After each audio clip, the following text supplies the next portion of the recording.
Assalamualaikum warahmatullahi wabarakatuh. Jumpa lagi dengan Mas Tomin.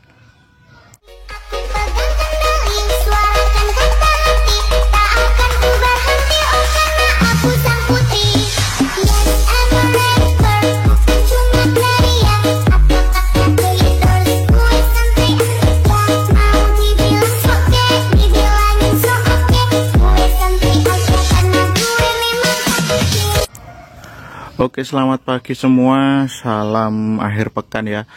Semoga Mas Tomin dan semuanya diberi kesehatan dan kelancaran dalam rezeki.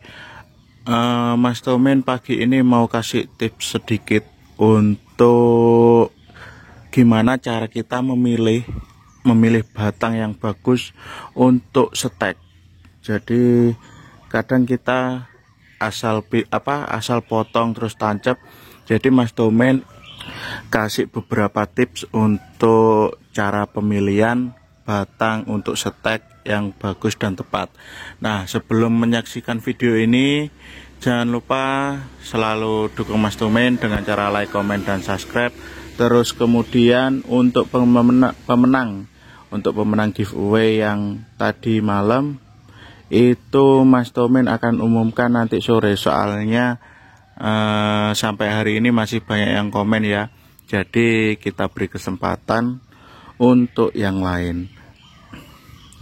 Terus kemudian yang mau order Miana monggo, stok ready banyak ya untuk stek. Jadi silahkan langsung WA saya. Untuk harga juga masih promo guys. Jadi seperti itu, banyak juga jenis-jenis baru yang belum Mas Tomin upload. Jadi langsung bisa WA saja untuk pemesanan Miana. Oke, kita langsung ya bahas gimana cara memilih batang yang tepat untuk stek. Jadi sebenarnya ada beberapa faktor ya yang mempengaruhi stek itu, termasuk kualitas batang. Jadi gimana memilih batang yang bagus untuk kita stek. Nah, jadi untuk memilih batang yang bagus kita stek, untuk kita misalnya koleksi itu biasanya kalau kita ribunan seperti ini guys, itu kurang lebih 25 cm dari ujung. Misalnya, nah ini guys. Jadi kita nggak boleh terlalu tua ambil batangnya, dan tidak boleh terlalu muda. Itu misalnya stok nggak banyak ya. Terus kemudian jadi seperti ini.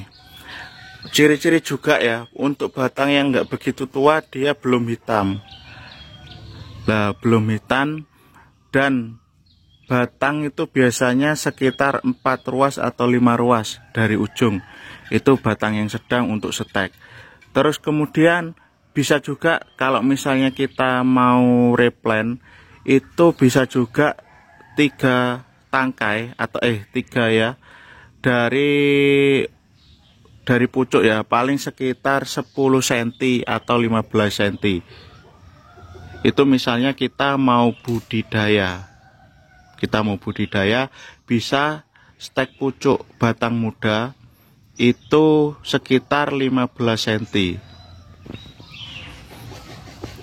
Nah, jadi hasilnya yang stek pucuk itu nanti seperti ini. Nah, dia sekitar 15 cm ya. Ini kalau untuk budidaya atau untuk jualan sangat cocok banget segini, dengan catatan kalau untuk stek batang muda itu kita harus jarang siram. Terus kemudian media juga disesuaikan, jangan yang menyimpan air. Jadi seperti itu. Untuk pengiriman beda lagi guys. Jadi kalau kita penjual untuk ngasih stek batang ke pembeli, itu kalau bisa yang lebih tua. Kenapa? Kalau lebih tua dia lebih awet di perjalanan. Nah, lebih awet di perjalanan ya.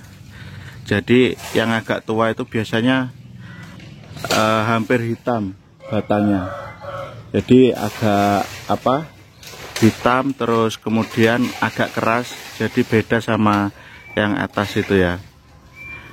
Jadi untuk kalau jualan itu diusahakan batang yang tua untuk meminimalisir busuk di jalan.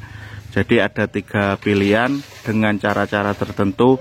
Kalau mau stek yang pucuk boleh, yang penting media harus pas atau nggak begitu menyimpan air, terus kemudian jarang disiram. Ini cara biasanya untuk budidaya.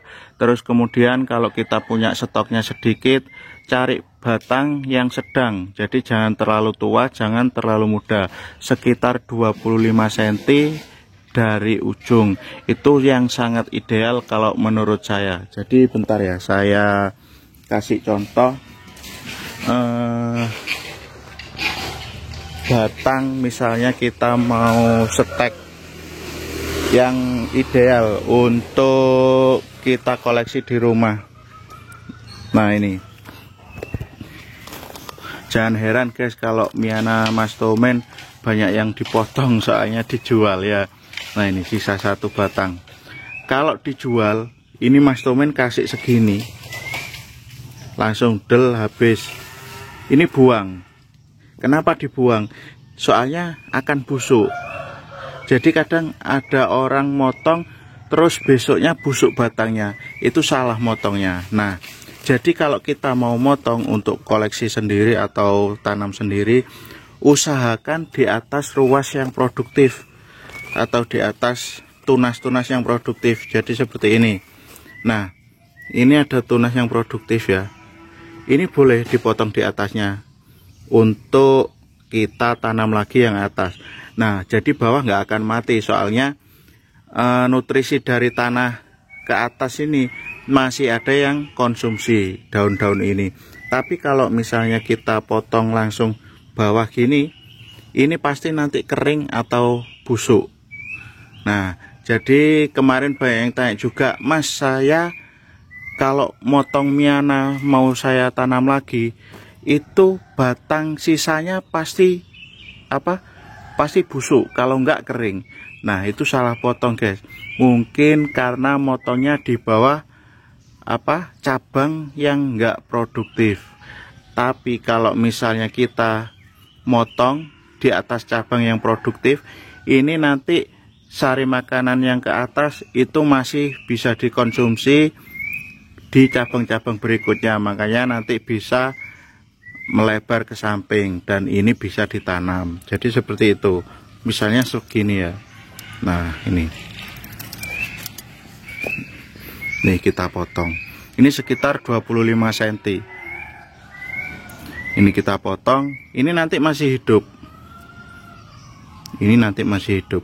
Tapi kalau motongnya nyampe bawah, ini pasti kering atau busuk. Jadi seperti itu. Untuk kita tanam di rumah sendiri, saya sarankan 25 cm dari ujung. Itu biasanya batang yang sedang ya, nggak terlalu muda, nggak terlalu tua. Untuk batang yang terlalu tua biasanya digunakan untuk pengiriman biar nggak busuk. Kalau untuk batang yang muda itu biasanya untuk perbanyak kalau kita mau buat jualan atau koleksi juga bisa. Yang penting stok kita banyak. Jadi potong-potong ujungnya, yang penting di atas tunas cabang yang produktif. Jadi biar enggak tiba-tiba layu atau busuk. Oke, mungkin cukup sekian ya penjelasan dari Mastomen. Nanti misalnya ada yang pertanyaan lagi, bisa langsung komen di kolom komentar apa yang belum dimengerti. Terus kemudian Mastomen ini akan selalu ngasih info update terbaru tentang Miana. Oke, terima kasih. Semoga selalu diberi kesehatan. Salam dari Jember, Jawa Timur. Assalamualaikum warahmatullahi wabarakatuh.